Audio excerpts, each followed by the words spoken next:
Here's a game, Daku Bana. Let's see, I think it's time for d4.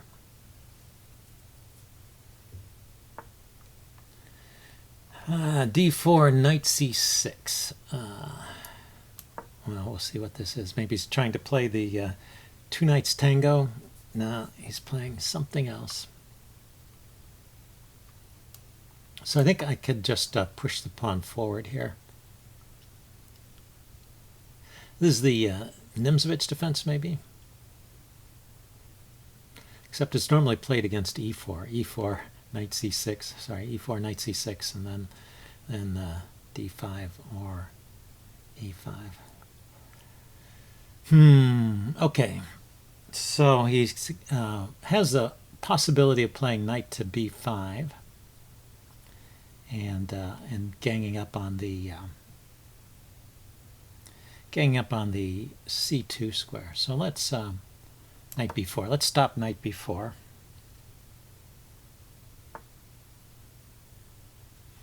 And this starts to look a bit like a Caro-Kann in a way, a Caro-Kann advanced variation. Although he still has this knight on c6, which is a bit unusual, but maybe not unheard of. Okay, he played h6, so his bishop can retreat. And let's play this like the short system. Let's just develop my pieces and castle and see what he does. Since he has no play against the center, I'm not sure how he's going to get anything going here.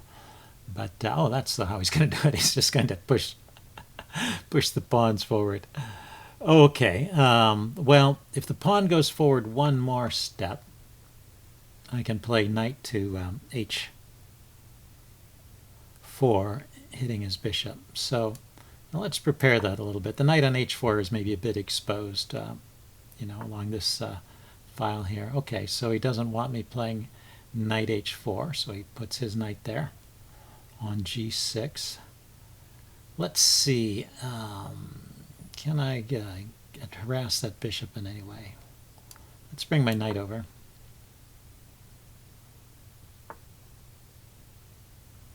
And let's see, if I move my rook to e1, then that takes away the e1 square from the knight. And the knight kind of runs out of squares. It doesn't want to, after g4, it doesn't want to go to h4 and get taken. So what to do?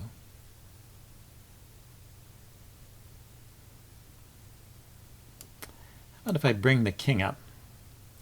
This gives the g1 square for the knight, as well as the e1 square. But maybe g1 is a good square looking at these two squares. So he's just going to keep pushing his pawns. Now his bishop is committed to this diagonal. It has nowhere else to go. So I can challenge the bishop along that diagonal. So I'm preparing bishop to d3 by playing knight to f1 and bishop to d3.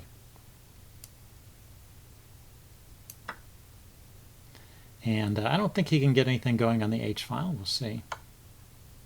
He's just going to sacrifice. Okay. I still don't think he can get anything going on the h file. And yeah, let's block that. No sense in giving up the exchange here. And he's just going to take.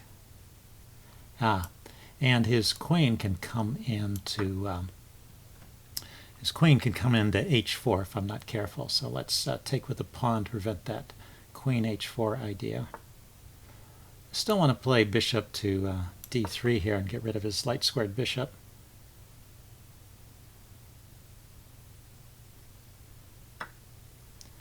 And I suppose he's going to castle queenside and bring a rook to the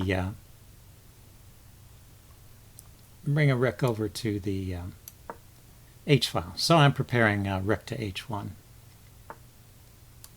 Or he brings his queen over to the h file. Even better.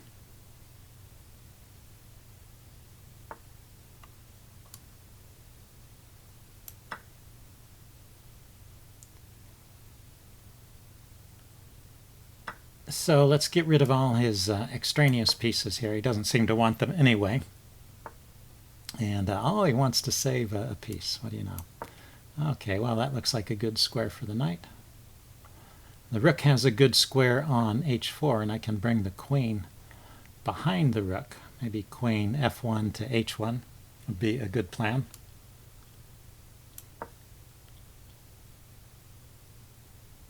Could have taken the pawn, too. I guess he decided to defend it at this point.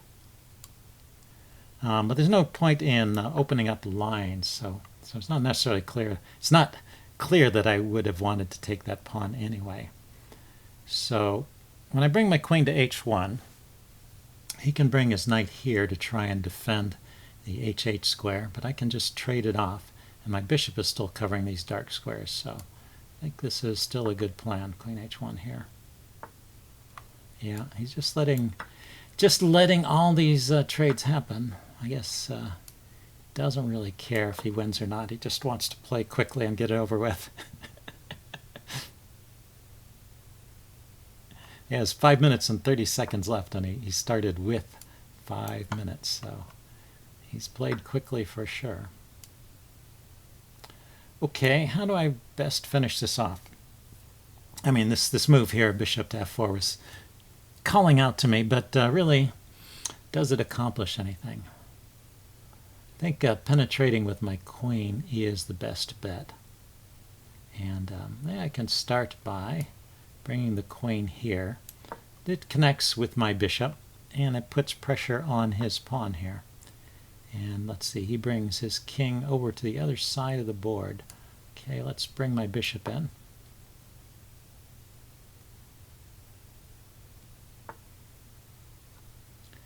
And let's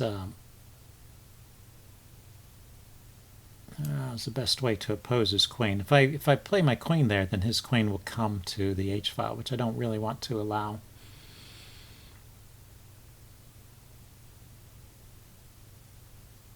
Yeah, breaking through here might be a little bit tricky.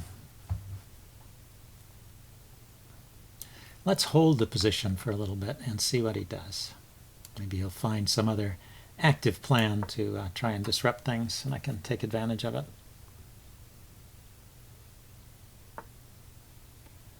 Yeah, he wants to push his pawns forward.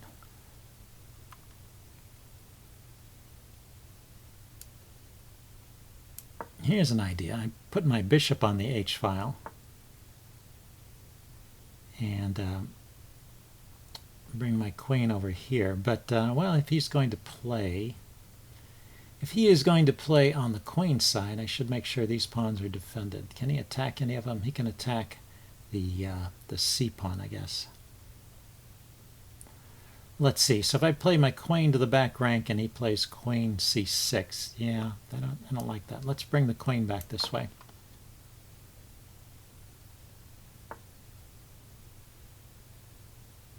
And yeah, he's not hitting anything there.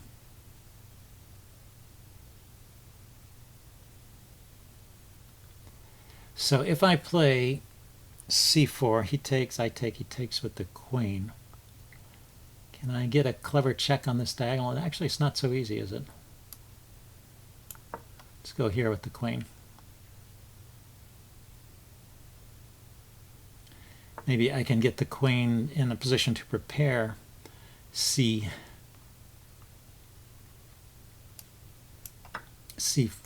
but he doesn't seem to worry too much about that, so he just pushes on. So can I play b4 maybe?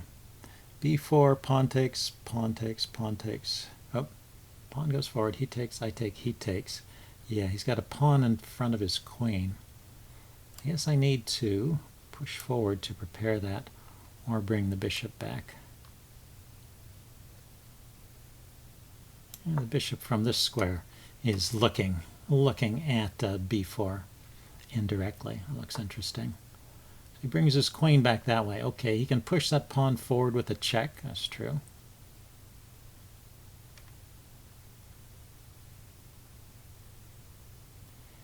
And then his queen can come in on these on the light squares. So let's go here.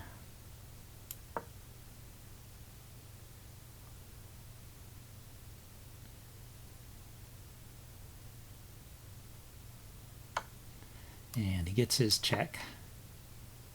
Just wanted to make sure I had all of these squares covered. But yeah, he didn't take there, so he's threatening to push this pawn. Yeah, I better bring the bishop back to cover the queening square before I do anything clever. You know, I could have played queen to g2 first, because the bishop to g5 there could have been played after the trade of queens.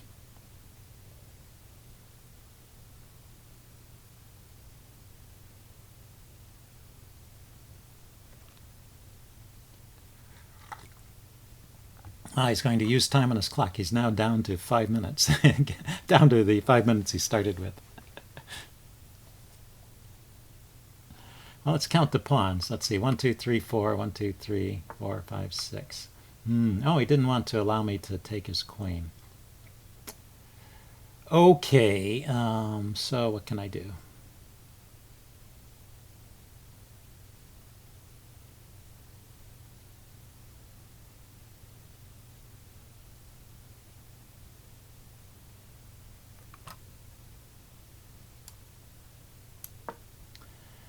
There's an idea. I could play queen check, and he could win another pawn.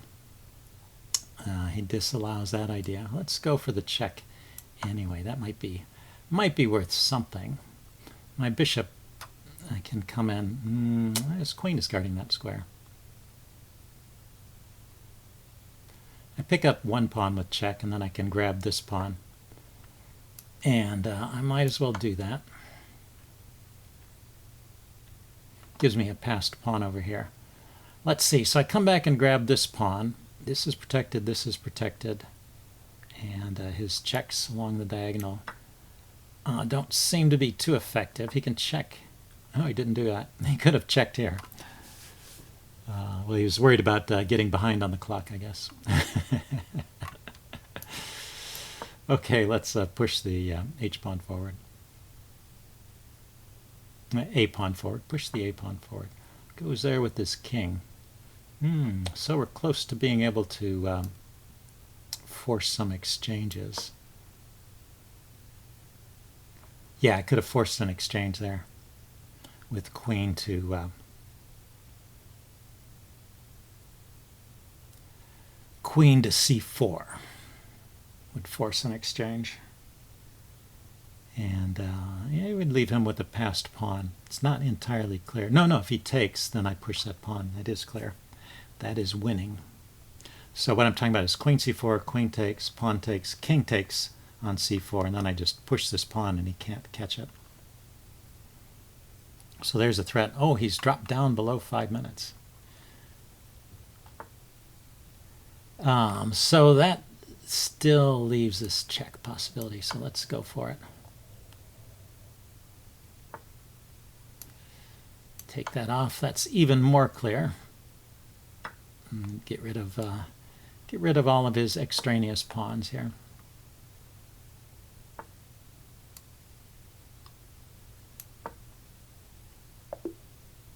Aha, he resigned. Okay.